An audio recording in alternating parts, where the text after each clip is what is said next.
Hi, I'm John Sullivan with 401k Specialist from the floor of the FI 360 conference in Nashville, Tennessee. I'm joined by, well, I guess a guy who needs no introduction, but I'm going to do so anyway. Michael Kitces, Nerd's Eye View, Director of Research with Pinnacle. We were talking a little bit about risk tolerance and client questionnaires. Maybe clue us in a little bit as to what you were thinking when you talk about that kind of thing.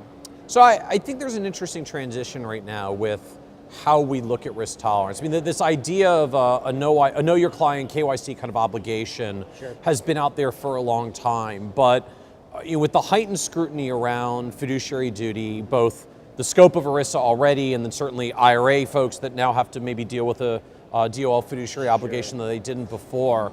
I think there's a fresh look and a fresh concern around, does that risk tolerance questionnaire that someone in the compliance department made up a long time ago actually really do a good job evaluating risk tolerance? And like in a fiduciary world, the burden of proof isn't just on the client to prove you did something wrong. The burden of proof is on the advisor to have a defensible process that they effectively did all of the steps of their fiduciary process, including evaluating risk tolerance.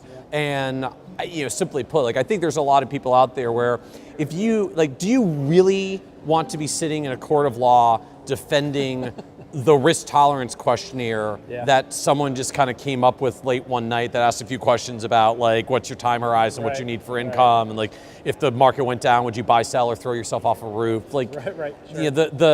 The science of risk tolerance has gotten a lot better over the past 10 years. The technology of how to implement risk tolerance questionnaires has gotten better over the past 10 years. And so I feel like there's this new surge that's coming of interest in third-party risk tolerance tools so that you can get a better assessment, actually have something that's more defensible, and frankly, and scale it a little more efficiently, because technology is pretty good at that. Have you seen anything here at FI 360 that kind of gives you pause and says, hey, that's really cool? I mean, what's happening here specifically at the show?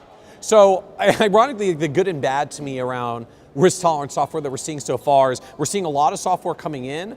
They have surprisingly different takes about how to do this and what's best practices. So we had Riskalyze was here at the conference talking about their process, which is kind of a series of gambling questions style, would you rather have this opportunity to be up a bunch with this risk to be down a bunch, and where would you pick that trade-off? And you ask people a series of questions, right? And you kind of get in. It's a very Daniel Kahneman prospect theory style of approaching it. We had Finametrica here. So Finametrica was talking about their process, which is very much not a numbers-driven, let's ask people about trade-offs. It's a more psychometric questionnaire process of let's ask people a series of a dozen or 25 questions about their views about riskiness and risk trade-offs and understand their comfort level.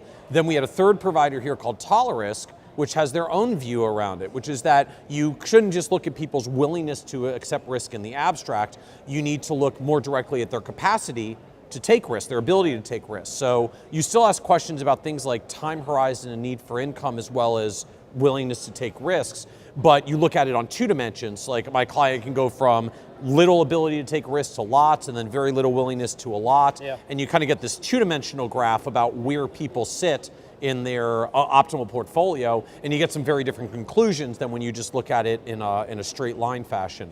So the good news is lots of tools that make it easier to do, and particularly in a 401k context, easier to do in volume with lots of participants, where we don't necessarily have time to have a 30 to 60 minute sophisticated investment education plus risk tolerance questionnaire conversation with every single participant. It scales well. So the technology scales well.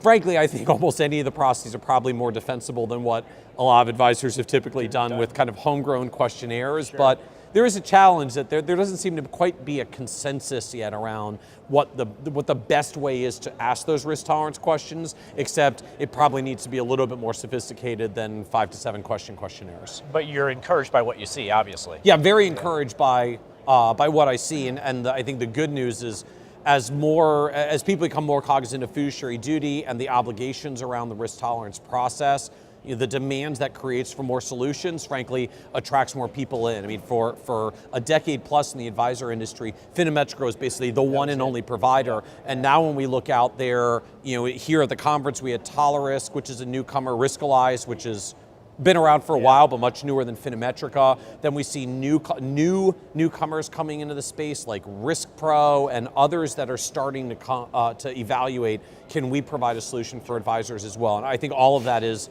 a positive sign for the industry that we're getting better tools and better technology and a more robust process to evaluate it. That's fantastic. Wonderful. Michael Kitces, as always, Thank fantastic. you. Thank you for having me out. Thanks.